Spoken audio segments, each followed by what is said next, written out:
Hello, I'm back for another one today, and I'm going to start it off with a very important video.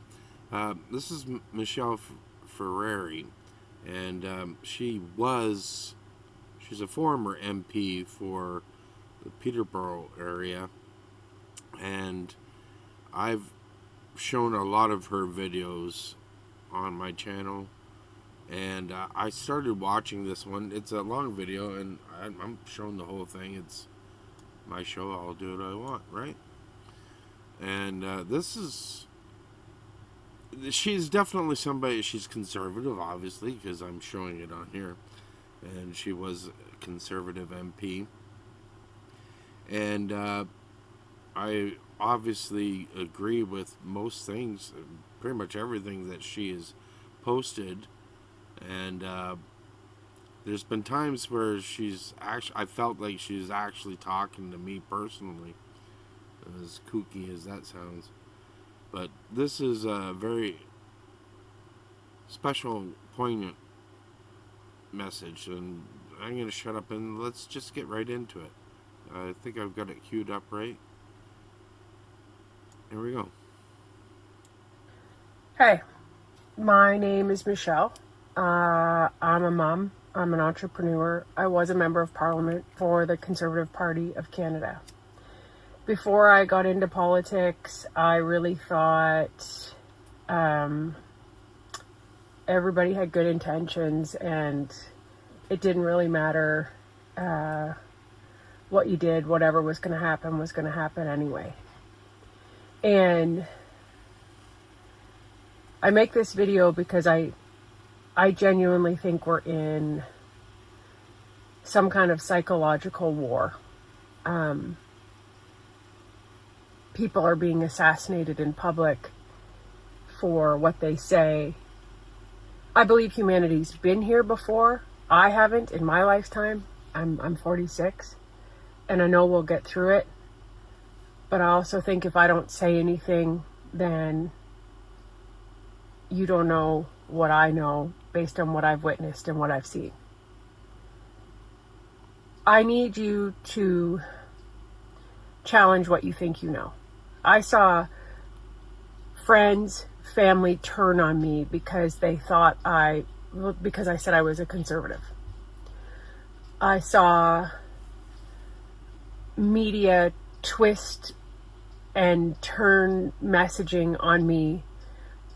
I was the only candidate in Canada with a third party that registered against me, where they had to coordinate all parties to take me down. They didn't like what I was saying, and they didn't want me in power, and they created a narrative that I was this rage-baiting partisan hack. And anybody who really knows me knows I'm not. And I'm doing this video because I actually am. This isn't about whether you're liberal or conservative anymore. This is about your kids and your grandkids. And I'm emotional because it's not for theater. You know, I don't know if you know what the parliamentary budget officer's role is, but his non-partisan role is to assess the finances of the country and to be the watchdog for what is happening. And I don't know if any of you have ever been in a situation where you don't know if you can pay the mortgage or buy milk. I have been in that position. I've been a single mom who's had to try to provide for both my children and my partner's children at one time. I've been in that position, and I know that worrying whether or not you can afford gas in your car or milk for your kids does not make you a good parent. It doesn't make you a good employee. It makes you so stressed, and that stress is passed on to your kids. And it creates a lot of havoc, chaos, and trauma in lives. And the parliamentary budget officer testified at committee in Parliament, and committees are where you bring in witnesses and all parties get to ask questions. And the parliamentary budget officer said Canada is doomed if we don't do something right now. It is not sustainable, it is shocking, and it is stupefying what we are doing. I love Canada. I love it very, very much. I believe in what we are. It's why when I lost the election, I haven't stopped talking and sharing stories. And I think we don't know what we don't know. And I believe there is a war, a psychological war, where people are pitting you against the other person. And I actually, when I get to talk to people in person, I believe fully that we have way more in common than we don't. I have many NDP friends. I have many Liberal friends. There are radicals on both sides of the spectrum, and it's no longer about that. I am telling you, you need to challenge what you think you know. If you don't, you are locked into a fixed mindset. Go do some research on what fixed mindset versus growth mindset is. You have already decided when you turn on the TV or your phone or you're watching me, you've already decided, I hate her. She's mean. She's vile. She has an agenda. I ask you to step back and look at the facts and the stats of what is happening in our country. Criminals are roaming free. Addiction has taken the lives of so many loved ones. They are slumped over like zombies in our downtown, while the people who are supposed to help them give them more of the thing that makes them sick. Families are taxed into oblivion. They can't make ends meet. They're using food banks at record high usage. The Liberals lie about the programs to get votes. They literally admit it. The public safety minister admitted it on tape. Every police force in the country has asked for bail reform, and yet the justice minister's first call to action is to implement hate speech laws, while he lets people out within hours of committing violent crimes, repeat violent crimes, while the number of victims just escalates every second of every day in this country. I don't care if you're conservative or you're liberal. The policies that are put in place by the government in charge are destroying your life and your children's life. And if you're holding on to hope that it's going to get better because Mark Carney has a nice resume, how many people in this world have look good on paper and are terrible in real life?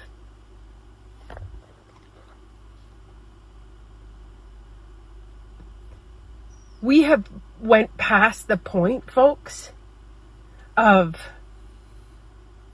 I'm on this side or this. You have to challenge what you think you know. I'm not elected. I'm not doing this for some hurrah. Like, oh, are you going to run again? That's not why I'm talking to you. I'm telling you because I saw it over and over and over again on the doors. People are overwhelmed. There's too much information. They don't know what to believe. They don't know who to believe. And I'm telling you, the only way to know what to believe is to see the results on the street. Go ask any small business owner how they're doing, and then ask what a small business owner does for Canada. They're the economic backbone of it. Go talk to a food bank. Go talk to people who are impacted by the policies that are slow dripping and destroying our country. This censorship. There's too much information. People are in survival mode. They don't know what to believe. They believe propaganda, and they are lost. And so I urge you, when you're out talking face to face to people, you will have way more in common than you think. Because I think most people, the majority of people, want their children to have a better life than them. And please, if you do not understand anything, the PBO's messaging committee is the only message you need to hear. When you keep borrowing money to pay for essentials, which is exactly what the Liberal policies are doing, we are going off a cliff. We're not going to be able to sustain, those are his words, our country. I just ask you to please park your hate and your bias for Conservatives or Pierre, and to really look at the facts and the stats, and to look at the policies and what they produce. That's what I ask you. And if you have something that you think has gotten better, please put it in the comments. I'm happy to listen to it.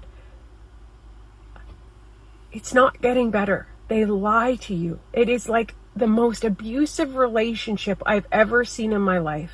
It's the guy that says, I'm going to get better. I promise I won't do it again. And they do it over and over and over again. They want you dependent on them. You have to understand what they believe. And once you do, it's blatant. Please, rethink what you think you know. And if you really hate the Conservatives and Pierre, ask yourself why. You know, I think she nailed it, and that's why I wanted to share the whole thing. I only watched like half of it and thought, oh, this is the show. I think ultimately all of the conservative influencers, all the conservative podcasters that are out there feel, and I'm one of them, I'm trying to be one of them, right? That's the idea. Whether I ever make it like that, I'm not. But that's how we feel. She nailed it. Like, that's the message we're all trying to get across to people, ultimately. And if it wasn't Pierre Poilievre, and it was somebody else that we absolutely believed in, would be and it was those policies that would make Canada better, we'd be supporting that person.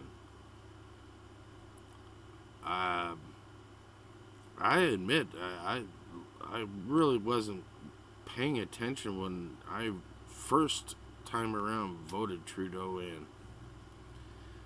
But after seeing what he was doing, I had to, very early on, start voting Conservative, even though I didn't trust the guys that were going.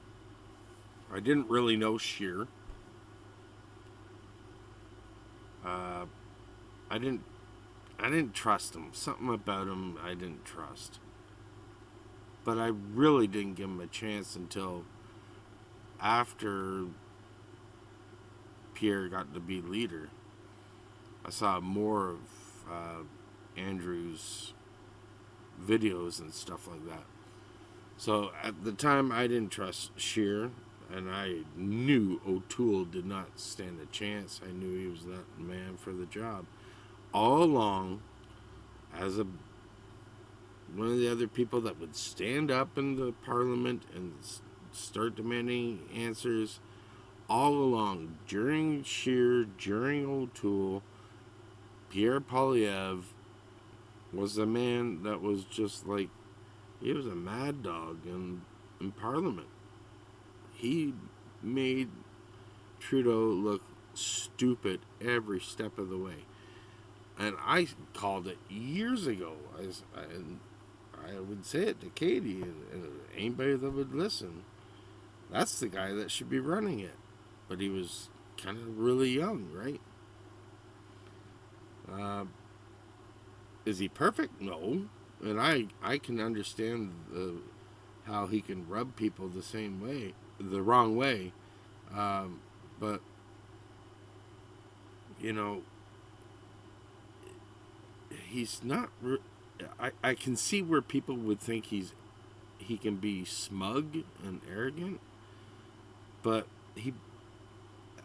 I think that's confidence. But that's how I read him. And I've been following him for a long time, so I just see it a different way.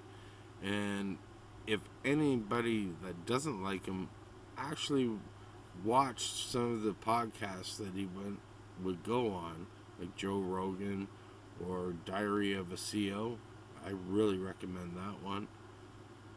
You'll get to see the man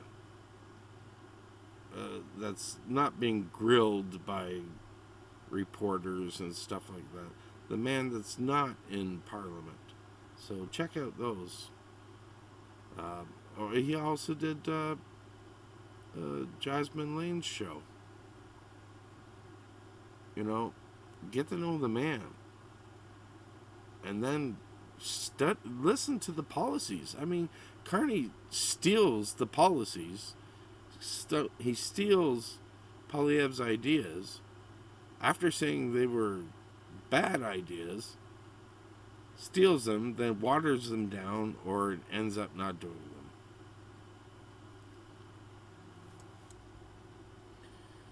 Anyways, before we move on, swig of fake beer to you, Michelle. Cheers. It's on sale this week at Fresh Mart for, I think, $8.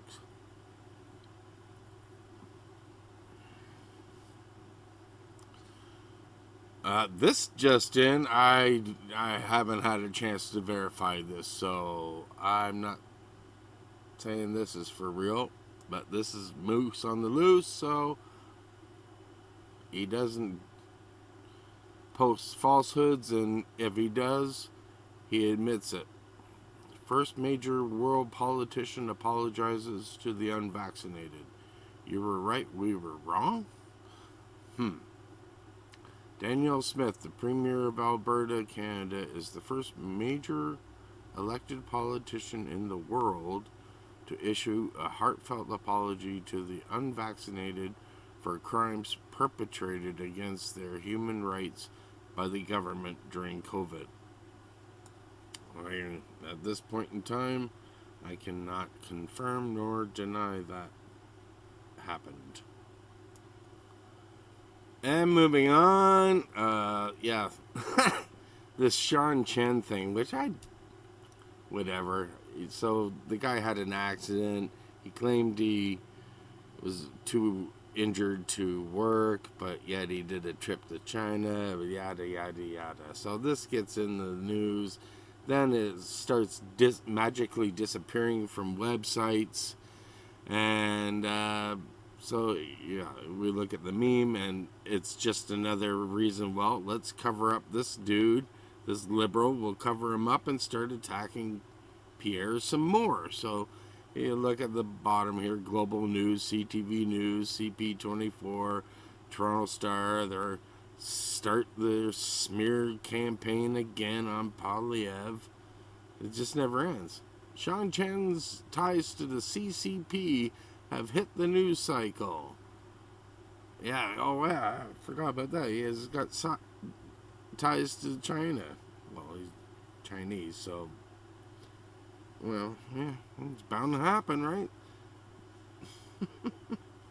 Good gosh. Begin the Poilievre hit pieces. That's all they do. Every time something goes wrong with the Liberals. Like last week. The Conservatives have lost 7 MPs. It's everywhere. But they don't talk about how the Liberals have lost 7 MPs. Nope, don't want to mention that. And now, so all this stuff that they say there's dissension in the ranks with the Conservatives, 17 MPs are against Poilievre. Well, this is perfect right here. What Ryan Williams, Bay of Quinte. The Conservatives, and this is very important because I keep saying this, again, to myself, like I am right now. The Conservatives literally held their required leadership review in January of this year, just a few months ago. Their leadership review in January this year, and 87.4% of delegates, how do you get a 0.4? Anyways, voted to keep Pierre Poilievre. That wasn't 51%, it wasn't 60%, it was 87%. The next fixed federal election isn't until October 15th, 2029. 3 years away. Let's get to the bottom of the Chen story. So, yeah, they keep saying, like, Poilievre. Okay, well, let's look at it. Poilievre lost all those people that crossed the floor, but they were bribed. And how many shows did I do about this? You can go back in the archives. They're there. Look at the archives. All the info's there. I'm not going to repeat it now because it's getting time to end this episode. So check out all the archives. Please. 1,000,000 times.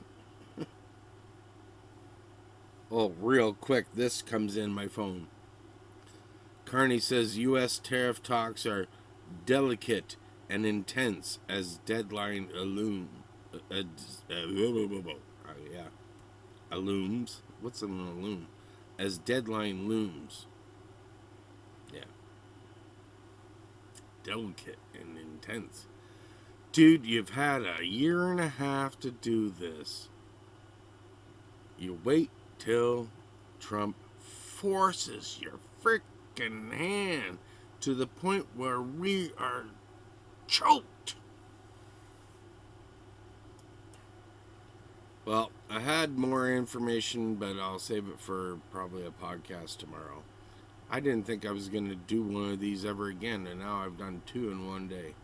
So we'll end it with a couple of quick jokes. I'm not getting the Mr. Roper thing all set up. Well, you can go back in the archives for that. But he will return. I bought some shoes from a drug dealer. Didn't know what he laced them with, but I was tripping.